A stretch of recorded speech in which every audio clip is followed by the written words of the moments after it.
So this video is about writing descending intervals. We've written ascending, melodic, and we've also written harmonic intervals. But I don't think we've been writing intervals below a note before, and that's actually a very similar process, but a little bit challenging in a weird way.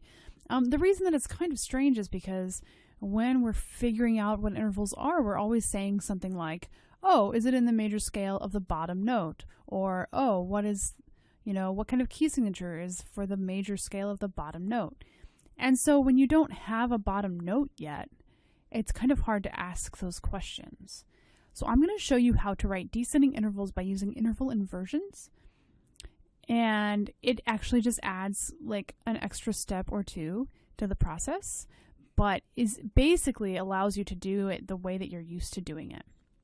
I'm going to work in bass clef today, and I'm just going to kind of demonstrate some of this, and hopefully you can follow along if you have your own staff paper. Try to do some of this on your own, because you will need to be able to do this for the exam.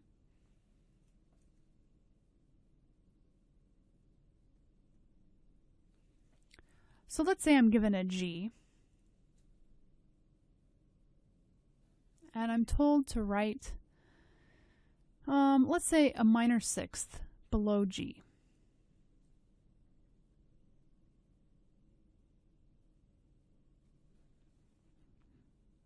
I can't figure major and minor intervals from G because G's the top note, right? I don't have a bottom note. So asking those questions about, major scale, this and that, blah, blah, blah, I can't do any of that because I don't have a bottom note. So there are a couple things I can do. There are actually several ways to approach this problem. I'm just going to teach you one right now. And that's the one that I want you to use. And then you will learn more ways to do this the longer that you take music theory. But for now, I think this will suffice. So what I need to do right now, my goal is to get a bottom note because I can't figure the interval without it.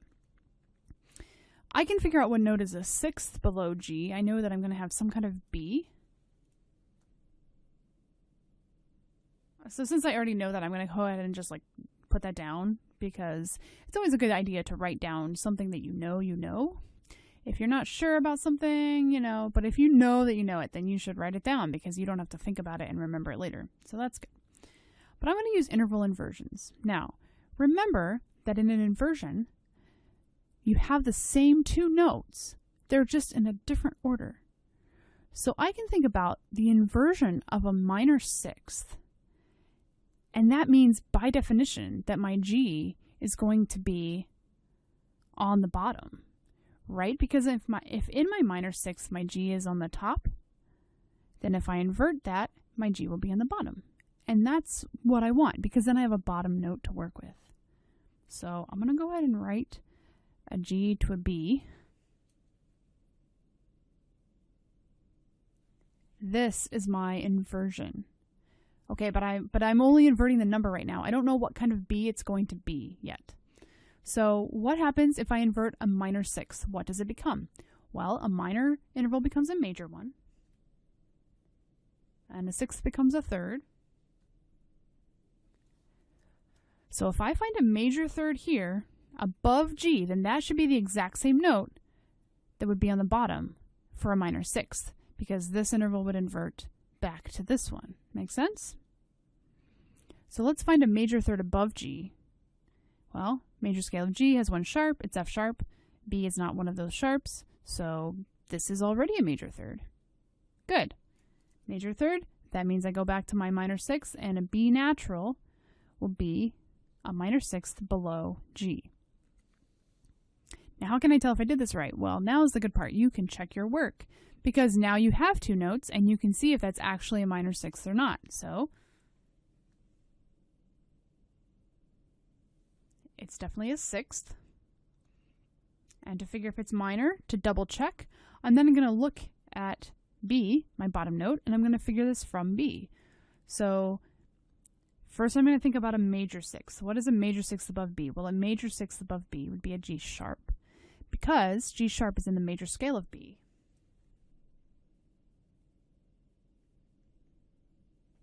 And I'm writing that down because I absolutely will forget that if I don't. So this is a major sixth. But we don't have this. We have this instead. Does that top note make the interval bigger or smaller? If it's sharp here, but it's natural here, it means the top note has come down, which means there's less space in the interval. This is a smaller interval by a half step. So this is a minor sixth. Is that what we wanted? Yes. Good. So we figured it with an inversion, and then we double-checked it, and it worked out right. Let's do another one.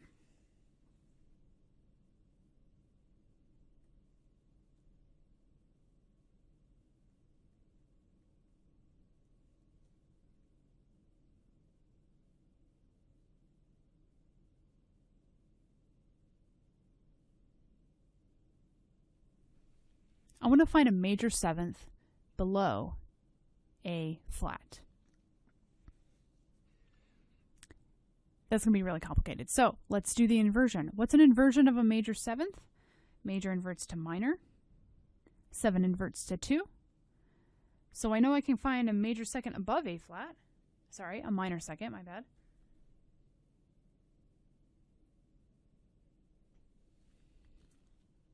Let's do that.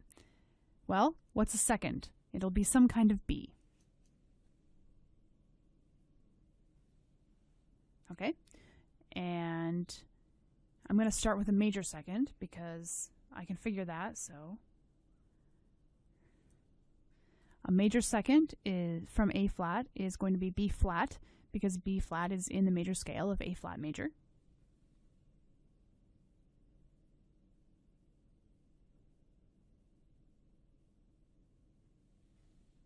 Notice how my accidentals are very carefully placed on the lines and spaces of the notes because they can't be right beside both of the notes because of how they're being played together. It's a harmonic interval.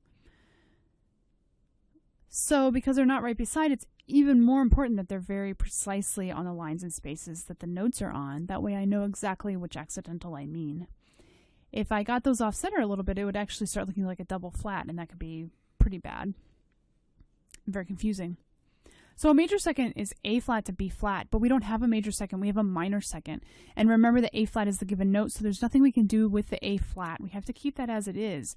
So if I have an A flat to a B flat, and I need to do something with that top note to make it smaller, that top note has to come down from a B flat to actually a B double flat. So to get to my minor second here, I need a B double flat.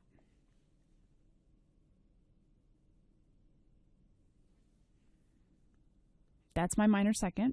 And if I looked through the keyboard, I would confirm that that is indeed a half step. Okay, so that means if I invert this, it'll become a major seventh. So I'm going to go B double flat.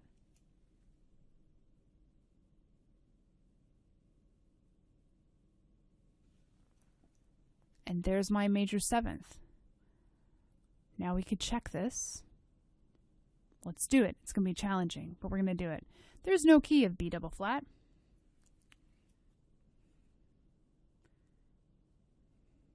And thank goodness. It would be too many flats. So what if we just did B flat? So we're going to, instead of B double flat, we're just going to use B flat. And I like the key of B flat major. That's one of my favorite keys. So I'm going to go ahead and use that. So I just have to remember at the end, I have to come back and add another flat. Okay, so if I use a B flat instead, I'm going to figure out a major seventh above B flat. It's going to be some kind of A. I'm going to think about the key of B flat major. Is there an A flat in B flat major? No, there's not. So this is already a major seventh right now. Okay, so what do I do to keep it a major seventh if my B needs to turn into a B flat? I'm going to add a flat. Here, I have to lower the bottom note. So to keep the interval the same size, I have to also lower the top note. So from a B flat to a B double flat is down a half step. From an A down a half step is an A flat.